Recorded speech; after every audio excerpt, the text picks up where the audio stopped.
রাম নারায়ণ রাম, রাম নারায়ণ রাম, রাম নারায়ণ রাম। প্রকৃতির গতির সাথে সবাই আমরা এক যোগাযোগেই যুক্ত রয়েছি। প্রকারান্তরে সবাই এক জাতীয় সাধনা করেই যাচ্ছি। তাই আলাদা করে আর প্রাণায়াম, কুম্ভক ও রেচক করতে হবে না। বারবার করে মনন করলেই জেগে উঠবে সেই সুর। বিভিন্ন ইন্দ্রিয়ের মাধ্যমে পুঞ্জীভূত সেই সহজাত সুর যখন সহস্রারে মিলিত হবে, তখনই বিরাট শক্তির স্ফুরণ হবে। চিন্তার সাথে সাথেই তখন সিক্রেশন হবে, সৃষ্টি হবে, জেগে উঠবে সেই ওঙ্কার ধ্বনি। প্রণবের সুরের সাথে অনন্ত জগতের সুর এক সুরেই আছে। তাই এর রেওয়াজ করলেই সব সুর আয়ত্তে আসবে। সাগরের স্বাভাবিক রূপ অশান্ত নয়, বাইরের পরিবেশই তাকে অশান্ত করে।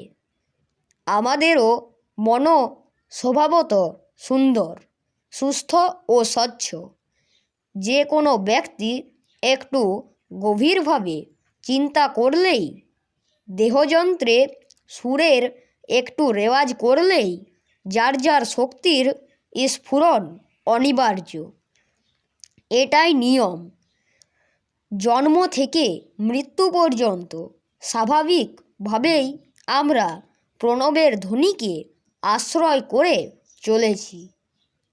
শিশুর কান্নাতেও আছে প্রণবের ধ্বনি, আবার মৃত্যুর শেষ নিঃশ্বাসেও রয়েছে সেই প্রণবেরই ধ্বনি। আমাদের কাজ শুধু দিনরাত সেই সুরে মাতোয়ারা হয়ে থাকা। জীব যখন আপন সুরে নিজের মাঝে নিজে তন্ময় হয়ে যাবে, সব কিছুই তখন তার সুরে সুর দেবে। সুরময় হয়ে জীব তখন নিজেই হয়ে যাবে জাগ্রত সুর।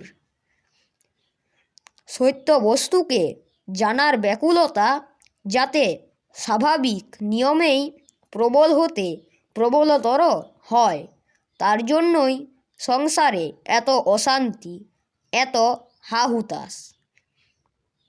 নতুন করে গড়বার জন্য, সুপ্রসবের জন্যই এসব ব্যবস্থা। এ হচ্ছে মিলনের ঝড়, প্রসবের ব্যথা। অনন্ত মহাশক্তির যে বীজ সবার মাঝেই সহজাত, তাকে যাতে জাগিয়ে তুলতে পারি, তার জন্যই এত ঘাত প্রতিঘাত, এত রোগ শোক, ব্যথা বেদনা। আমরা বুঝতে পারছি না কি বিরাট শক্তি নিয়ে আমরা বসে রয়েছি, কি অমূল্য জিনিস নিয়ে ছিনিমিনি খেলছি। চক্ষু, কর্ণ, নাসিকা, জিহ্বা ইত্যাদি কত মণি আমরা বহন করছি এই ক্ষুদ্র দেহে। সেই মণিকেই আবার বাইরে খুঁজে বেড়াচ্ছি মৃগনাভির মতো। যে ইচ্ছাশক্তির প্রভাবে জীবজগতের সৃষ্টি, সেই প্রভাবে সবাই আমরা প্রভাবান্বিত। আমাদের সকল আশা আকাঙ্ক্ষার মাঝে সেই ইচ্ছাশক্তির বীজই লুকানো রয়েছে। এই বীজ শক্তির স্ফুরণের জন্যই যত সাংসারিক ঝামেলা ও আবিলতা। এই সংসারের যে আবিলতার মাঝে রয়েছি আমরা, সেই রোগ শোক, ব্যথা বেদনার ভেতর দিয়েই আধ্যাত্মিক জীবনের পথ জীবজগতের সবার ভেতরে যেন সজাগের সুরটা জেগে ওঠে সেই উদ্দেশ্যেই সৃষ্টির যা কিছু নিয়মকানুন। এই যে সংসারে আমরা আনন্দে মেতে আছি, রোগে শোকে ব্যথা পাচ্ছি, এর ভেতর দিয়েই একটু একটু করে ভেতরকার সত্তাটা, অন্তর্জগতের সুরটা বেজে উঠছে। দেহ যন্ত্রের সজীবতা বাড়ছে। সংসারে দিনরাত আমরা যে ইন্দ্রিয়ের সেবা করছি, দুঃখ শোকে জর্জরিত হয়ে আছি, এতেই আমাদের ভেতরে চৈতন্যের বুনট হয়ে যাচ্ছে। শুধু গ্রন্থ পড়ে বিবেক বৈরাগ্য হয় না, চৈতন্য জাগে না। সুরকে জাগাতে হলে সংসারের ঘানি টানতেই হবে। রোগ শোকের হাত থেকে রেহাই নেই। একটা কুমড়োর ভেতরে কত বীজ থাকে, কুমড়োটা পচে গিয়ে সারে পরিণত হয়। সেই সারে পুষ্ট হয়ে ভেতরের বীজগুলো ফুটে ওঠে। সাংসারিক যত ঘাত প্রতিঘাত, তেমনি আমাদের যার যার ভেতরকার সত্তাকে জাগিয়ে তোলার কাজে বীজ শক্তির স্ফুরণের সাহায্য সহযোগিতা করে। যাদের মাঝে হতাশা নিরাশা ব্যথা বেদনা রয়েছে, আশীর্বাদ তারাই পেয়েছে। মনে রাখবে, যারাই সংসারে জন্মগ্রহণ করেছে, যারাই জল বাতাস ও মাটির স্পর্শে আছে, তারাই ভাগ্যবান। সবাই তারা দেবতার স্পর্শে আছে।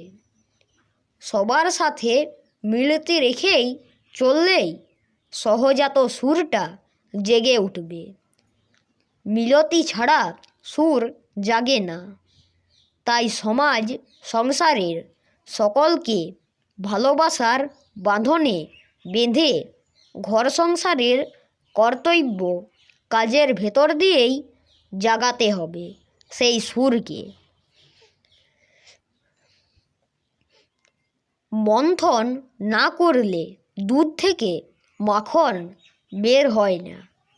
ঘাত প্রতিঘাত ছাড়া সুর কখনো সুরে আসে না।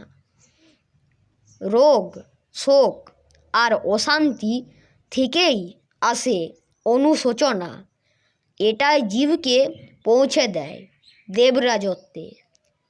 তাই আসুক বাধা, আসুক রোগ শোক, দুঃখ যাতনা, আমাদের যেন দৃষ্টি বিভ্রম না হয়, বিভ্রান্ত যেন না হই। আমাদের সম্মুখে মহাশ্মশানের মহাগ্নি দাউ দাউ করে জ্বলছে।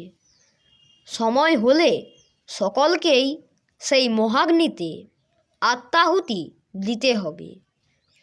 তাই তো রোগ শোক দুঃখ যাতনার মাধ্যমে আমাদের সচেতন করে দেওয়া হচ্ছে। সবাই তোমরা সুরকে জানো, সচেতন হয়ে যাও, ভুলে যেও না। সবাই তোমরা এগিয়ে চলেছ মহাশ্মশানের দিকে। এই আগুন সংসারের সর্বত্রই জ্বলছে। যত ব্যথা বেদনাই আসুক, হাসি মুখে সহ্য করে যেতে হবে।